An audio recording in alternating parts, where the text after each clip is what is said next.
So there are two worlds that you live in. Number one is the metaphysical world. It's the internal world. And number two is the physical world. It's the external world where everything gets manifested. Now, most people wait for the external world to give them what they want in their internal world. And that is what I call living in victim mode. So we wait and we hope and we dream and we have kind of like this vague, sort of like it would be nice if it happens kind of mentality. But there's no urgency, there's no fire, there's no commitment, there's no obsession. Why? Well, most of the time it's because you don't really like yourself. Because actually what's going on in the metaphysical world, which is the most important world, you don't pay attention to that world. You don't pay attention to it, but whatever is going on the inside of you has a direct reflection of how your life shows up. So if you're not happy in your relationship with somebody or at work or in your relationship with yourself or whatever it might be, it's because your metaphysical world is toxic. So the first thing you need to do if you truly want to make a change to your life, say 5 years into the future, is looking into your metaphysical world. What is going on in the inside of me? Would I actually hire me? Would I actually date me if I had a chance? Do I actually like myself? Ask yourself all of these questions, and if you feel like there is no way I would do that, you have to do the work. Because nothing in the external world is going to look different in 5 years. And the reason you say you keep trying, I tried to change, Anna, I tried to change. You're not trying hard enough. If you try, you would have changed. Because you would have changed the way that you speak to yourself. So number one, in anything that you want to do in life, you've got to start making an inventory of what are the thoughts that are going through my mind on a consistent basis.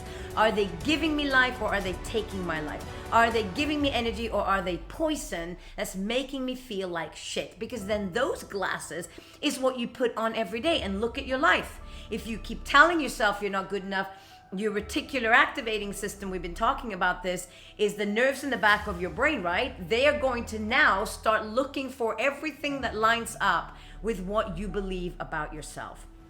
So if your self-talk is, I'm not worthy, I'm fat, I'm ugly, I'm not good enough, whatever it might be, and you're living in victim world, your external world is going to mirror that, and that's the reason why you're stuck. So number one, people, make an inventory of your internal world and figure out what the hell is going on inside of me. Now, once you've done that, you then need to go to number two. Okay, great. So I don't want to live like this, because if I keep living like this, obviously 5 years from now, my life's not going to be different because it hasn't really changed that much in the last 1 or 2 years, right? So if I want to have a different life, what kind of life do I want to have? Because if you do live in victim mode, you don't have time to dream big because you are in survival mode. You're focusing on putting out the fires everywhere. Oh, make sure I'm good enough there so people like me. Oops, I need to make sure I say yes there because otherwise people might think I'm not this and that and blah, blah, blah. You don't have time to go, what if everything was possible? What if I was extraordinary? What if I was amazing? What if my life was everything I wanted it to be? You don't have time to do that. That's why you need to do the inventory number one, and then number two, what would it look like? What would the world look like if I loved me, if I would date me, if I would hire me, if I would be my friend? If I loved myself, what would my life look like? Let's go to that picture and start designing that. Wow. It would look like this, it would look, but you got to keep track of your mind here because your mind's going to go, you're never going to have that because you're not good enough. You got to put that aside and dream big, massive, explosive. And then you have to go into number three.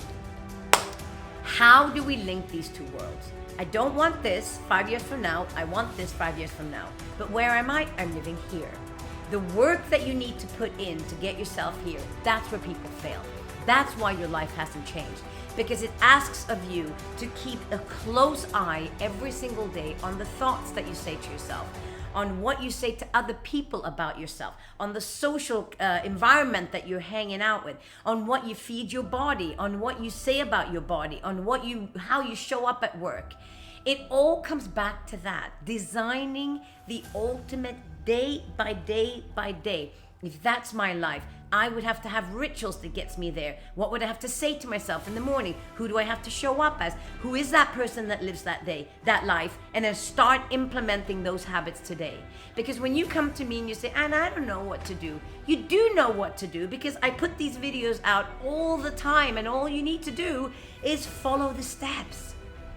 Do the inventory of your internal world and find out, where are you poisoning yourself? Then dream big, massive. Who do I want to be? What's my life going to look like? And then implement that person into the now. Get your habits into gear and be obsessed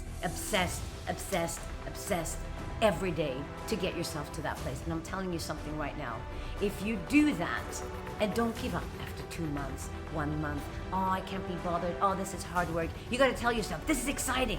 This is exciting. I love doing this work because this is getting me closer to my life. I'm so excited. I'm already living that life in the now, which means it's bringing that future into the now, which means I can be happy now. I can feel in love now, right?